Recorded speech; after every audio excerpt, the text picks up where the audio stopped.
তখন আমাকে টাঙ্গাইল থেকে উঠাই নিয়ে যাওয়া হয় এবং এর মাধ্যমে আমাকে উঠাই নিয়ে গেছে। তো কিন্তু আমাকে শরীরে ইঞ্জেকশন দিয়ে নিয়ে গেছে। তো বাসায় নিয়ে যাওয়ার পর অনেক রকম টর্চার করছে, মারছে, শিকল দিয়ে বাঁধে রাখছে, অনেক কিছুই করছে।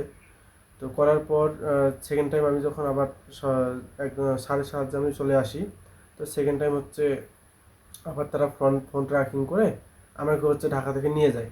নিয়ে যাওয়ার পর তারা বিভিন্ন রকম পরিকল্পনা করে আমাকে হত্যা করার এবং আমাকে ইন্ডিয়া পাঠাই দেওয়ার পরিকল্পনা করে। এবং এটা হচ্ছে সম্পূর্ণ হচ্ছে ইসকন সংঘ দ্বারা, কারণ ইসকন সংঘ তো এটা হচ্ছে আন্তর্জাতিক একটা পর্যায়ে বৃহৎ। তো এই সংঘ দ্বারা আর কি তারা সাহায্য নিছে। আসসালামু আলাইকুম রহমতুল্লাহি ওয়া বারাকাতুহু। আমার নাম হচ্ছে মোহাম্মদ আবদুল্লাহ। আমার পূর্ব নাম ছিল হচ্ছে ছোটন মুখার্জি। আমরা হচ্ছে ফ্যামিলির হচ্ছে 4 ভাই 1 বোন। বাবা হচ্ছে ব্রাহ্মণ। আমরা হচ্ছে মুখার্জি ফ্যামিলি। তো আমার বাবার নাম হচ্ছে দেবপ্রসাদ মুখার্জি, মার নাম হচ্ছে মীরা মুখার্জি। আমরা চার চার ভাই। আমার বড় ভাইয়ের নাম হচ্ছে মিন্টু মুখার্জি, মেজো ভাইয়ের নাম হচ্ছে পিন্টু মুখার্জি, আর সেজো ভাইয়ের নাম হচ্ছে রাজীব মুখার্জি, আর আমার নাম হচ্ছে ছোটন মুখার্জি। আমার একটা বোন আছে, বড় বোন, ওর নাম হচ্ছে মুক্তা মুখার্জি। তবে এই নিয়ে আমার ফ্যামিলি পরিবার। তারপর আমার ঠিকানা হচ্ছে দিনাজপুর জেলা, চিরিবন্দর উপজেলা, আর 2 নং সাতনালা ইউনিয়ন, চক্রামপুর হচ্ছে আমার গ্রাম। তো আমার বিভাগ হচ্ছে রংপুর। আমার ফ্যামিলি, আমি ইসলাম গ্রহণ করি হচ্ছে 2024 সালের হচ্ছে জুনে 7 তারিখ। আর 6 তারিখ হচ্ছে এফিডেভিট করি। তো এটা মূলত আসছে হচ্ছে আনিসুর রহমান আশরাফি, ইনি হচ্ছে কুমিল্লা একজন হুজুর, ওনার ওয়াজ শুনছিলাম। এই মূলত ওনার ওয়াজ শুনে আর কি হয়েছিলাম। তারপর ইসলাম ধর্ম গ্রহণ করি হচ্ছে জিগাতলায় এক হুজুরের কাছে। তারপর এরকম করে হচ্ছে বাসায় জানাইনি, কারণ পড়ালেখা চলছিল তখন, বাসায় জানার তো সমস্যা। তো এর মাধ্যমে আর কি হুট করে বাসায় জানা পায়, সন্দেহ হয়। কার মাধ্যমে জানাবে সেটা জানি না, কিন্তু বাসায় আমি যখন টাঙ্গাইলে যাই হচ্ছে পুলিশের আবেদন করার জন্য, তখন আমাকে টাঙ্গাইল থেকে উঠাই নিয়ে যাওয়া হয় এবং এর মাধ্যমে আমাকে উঠাই নিয়ে গেছে। তো কিন্তু আমাকে শরীরে ইঞ্জেকশন দিয়ে নিয়ে গেছে। তো বাসায় নিয়ে যাওয়ার পর অনেক রকম টর্চার করছে, মারছে, শিকল দিয়ে বাঁধে রাখছে, অনেক কিছুই করছে। তো করার পর সেকেন্ড টাইম আমি যখন আবার একদম 7:30 আমি চলে আসি, তো সেকেন্ড টাইম হচ্ছে আবার তারা ফোন ট্র্যাকিং করে আমাকে হচ্ছে ঢাকা থেকে নিয়ে যায়। নিয়ে যাওয়ার পর তারা বিভিন্ন রকম পরিকল্পনা করে আমাকে হত্যা করার এবং আমাকে ইন্ডিয়া পাঠাই দেওয়ার পরিকল্পনা করে। এবং এটা হচ্ছে সম্পূর্ণ হচ্ছে ইসকন সংঘ দ্বারা, কারণ ইসকন সংঘ তো এটা হচ্ছে আন্তর্জাতিক একটা পর্যায়ে বৃহৎ। তো এই সংঘ দ্বারা আর কি তারা সাহায্য নিছে। এটাই হচ্ছে কথা। আর হচ্ছে এই বাস্তবতায় আর কি এখন আমার জীবন পুরো হুমকিতে আছে, যেহেতু ওরা এখন আমাকে খোঁজাখুঁজি করতেছে, আমাকে ছাড়তে যাচ্ছে না। তো এই পর্যায়ে আমার করণীয় কি, এবং তাদের নামে আমি জিডিও করছি থানায়, কিন্তু তারা হচ্ছে বর্তমানে তাদের যে রূপ দেখতেছি, তো তারা আমাকে পেলে আর কি ছাড়বে না। তো তারা আমাকে হত্যার চেষ্টা করবে, এটা আমি তাদের তো আমার ফ্যামিলির মধ্যে আমার বাবা মা অনেক সহজ সরল। তো এর এর মধ্যে আমার যে ভাইগুলো আছে এরা একটু অনেক কঠোর।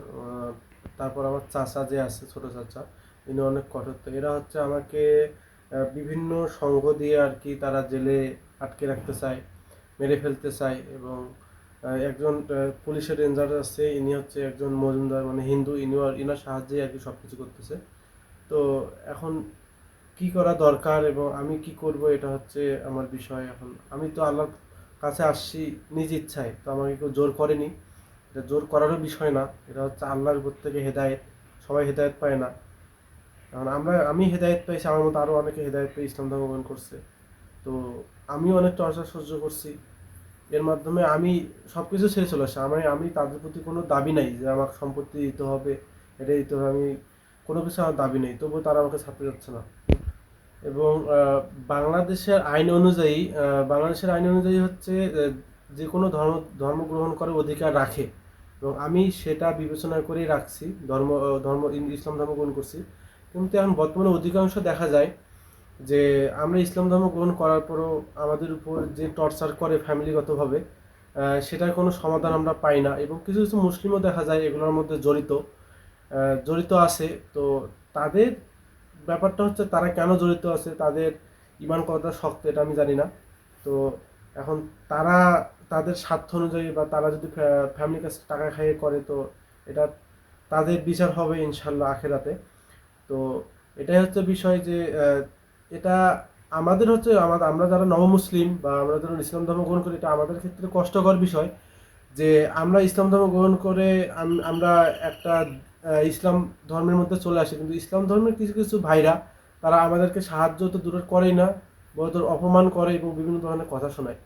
তো এগুলো পর্যায়ে মানসিক দিক দিয়ে আমরা অনেক হতাশাগ্রস্ত। এটা যাই বলুক, এটা হচ্ছে আমি এটাও বলবো যারা হেদায়েত পেয়ে ইসলাম ধর্ম গ্রহণ করবে তাদের ক্ষেত্রেও এটা, এটা আমার ক্ষেত্রে হয়েছে, এটা সবার ক্ষেত্রেই হয়। যারা ইসলাম ধর্ম গ্রহণ করছে তাদের ক্ষেত্রে, সবার ক্ষেত্রেই এটা হয়। কিন্তু এটা বাংলাদেশে তো কতটা যুক্তিযুক্ত এটা আমি মনে করি না। কেননা আমরা যারা ইসলাম ধর্ম গ্রহণ করি তাদেরকে সাহায্য সহযোগিতা করা এটা একটা মুসলিমের দায়িত্ব। তো তাদেরকে তো আমরা তো চাই না যে তারা আমাদের সম্পর্কে, তারা আমাকে একটু সাহায্য করবে, আমাদের একটু পথ চলার রাস্তা দেখিয়ে দিবে, এটাই আমরা চাই। কিন্তু তারা যে পরিমাণ অপমান করে, এটা হচ্ছে একদম মুসলিম ভাইয়ের কাছ থেকে আমরা আশা করি না।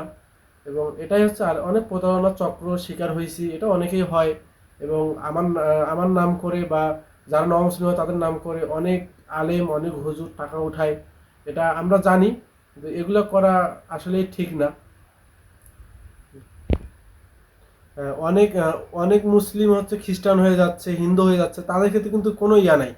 কিন্তু আমরা যারা আমরা আমরা আমরা যারা সঠিক সঠিক ধর্মে আসি, আমরা যারা ধর্ম বুঝতে পারি যে আল্লাহ আমাদের একটাই আমাদের সৃষ্টি করছে তার ইবাদত করার জন্য, এটা যখন আমরা বুঝতে পারি তখন চলে আসি।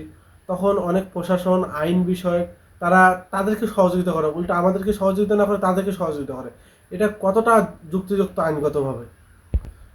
বাংলাদেশের প্রেক্ষাপটে অধিকাংশ যারা উচ্চপদস্থ কর্মকর্তা আছে আইন বিষয়ে বা যে কোনো বিষয়ে, তারা হচ্ছে হিন্দুই বেশি।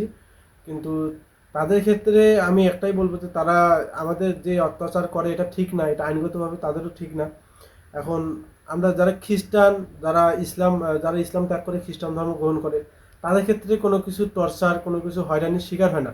তো আমরা যারা ইসলাম ধর্ম গ্রহণ করি তাদের আমাদের ক্ষেত্রে কেন এটা হবে? এটা তো বাংলাদেশের প্রেক্ষাপটে এটা ঠিক না। এবং সরকারকে বিনীতভাবে অনুরোধ করতেছি এটার একটা সমস্যার সমাধান করা দরকার। এবং যেহেতু এটা হচ্ছে ইসলামিক একটা কান্ট্রি আমাদের বাংলাদেশটা, সেহেতু আমি চাই যে নমুসলিমদের জন্য একটা সংঘ করা দরকার, যাতে তারা যদি চলে আসে বা তাদের যাতে কোনো কোনো রকম ফ্যামিলিগতভাবে হয়রানির শিকার না হতে হয়, আইনিগতভাবে শিকার না হতে হয়, এটা আমরা দৃঢ়ভাবে আবেদন করতেছি। আরও আমি বিভিন্ন দিক